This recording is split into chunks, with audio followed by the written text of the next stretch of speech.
इतना ही ज्ञान नहीं कि जो बच्ची अपने गोत्र का परित्याग करके आई है, गोत्र छोड़ दिया, उस बच्ची के गर्भ से जो संतान होगा वो उसके पिता का वंश नहीं चलाएगा, वो जहां आई है उसके पिता का वंश चलेगा। जिसने गोत्र छोड़े, जिसने नाम छोड़े, जिसने 20 से 25 साल तक जिस घर को अपना माना, केवल अग्नि के सामने 7 फेरे लेते ही, एक यज्ञ करते ही ये पिता का घर पराया घर हो जाता है और उस घर को अपना घर मान लेती है। अगर उस घर में जाने के बाद भी उसे चंद रुपए के कारण, कार और टीवी के कारण भिखारियों की तरह कोई रोज बोलता है, तो ऐसे लोगों की बातों का वैल्यू ही कितना। आई डोंट केयर कह दिया करो, मुंह पे मत बोलना, ऐसे चुपचाप देखते रहना, मुस्कुराते रहना। बोला लोभियों की जमात खड़ी है, खूब गाली दे, खूब ऐसे रोना भीतर भीतर, मत बोलिए मेरे पिता के लिए। और जैसे ही भीतर जाओ और दरवाजा बंद करके और बोलना आई डोंट केयर, वाह वाह रे मौज फकीरादी, बुढ़िया के बोलने से, रईस बुड्ढी के बोलने से क्या होना जाना है, बोलने दो इसको, छोड़ो, क्योंकि उसी लायक है वो। यथा योग्य सम्मान मिलेगा उनको। भीतर जाकर नाचो, सामने मत नाचना, मैंने मना किया है, नहीं तो नया तरीका ढूंढ लेगी। बोलेगा अच्छा इसका तो इसको बुरा ही नहीं लगता, तो नया कुछ ढूंढो। उसको जीवन भर यही सोचने दो कि मैं बहुत दुखी होती हूं। जैसे बोले तेरा बाप, बस मेरे बाप को बोलिए, मेरे को और कुछ बोलिए, बाप को मत बोलिए। वो और बोलेगी रस ले लेके तेरा बाप, क्योंकि उसको रस चाहिए ना। आपको जितना दुख होता है उसका रस लेने के लिए वो बोलते हैं, उनको कुछ चाहिए नहीं।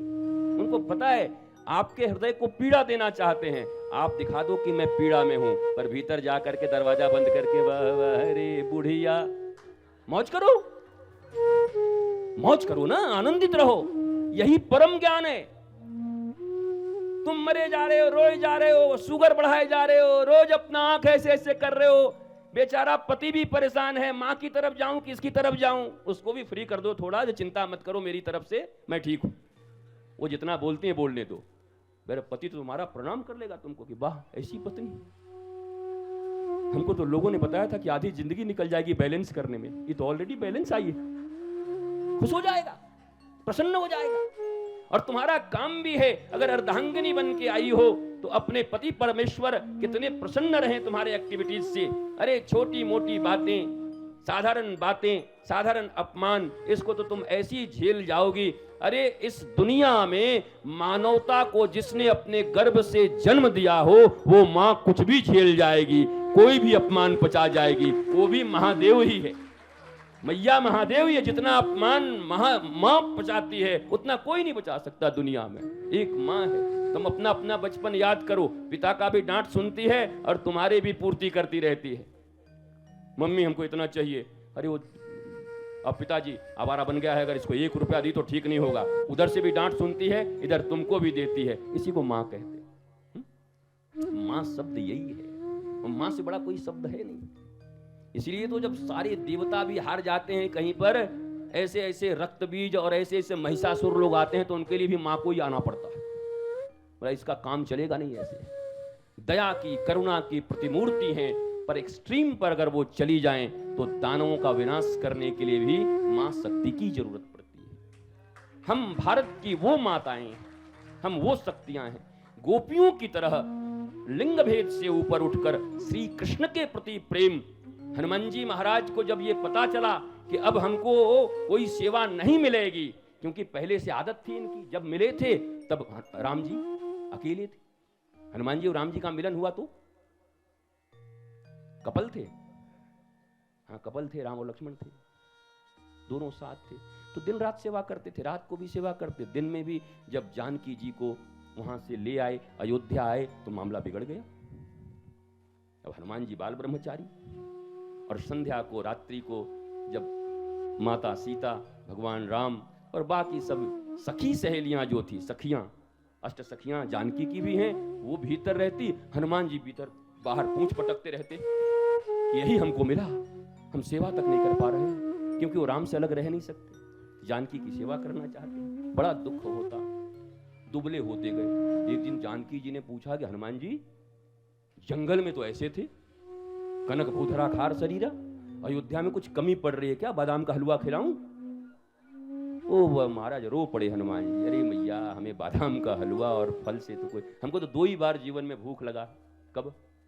एक बार बचपन में लगा तो मैंने सूर्य को, तो सूर्य का अर्थ क्या होता है? गुरु, प्रकाश। वास्तव में बचपन में ही ज्ञान की भूख लगी है हनुमान जी को।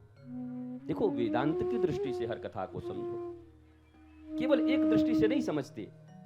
सूर्य ज्ञान के प्रतीक हैं। बचपन में ही हनुमान जी ने परम ज्ञान को, सूर्य के ज्ञान को अपने भीतर समाहित कर लिया। और दूसरी बार कब भूख लगी?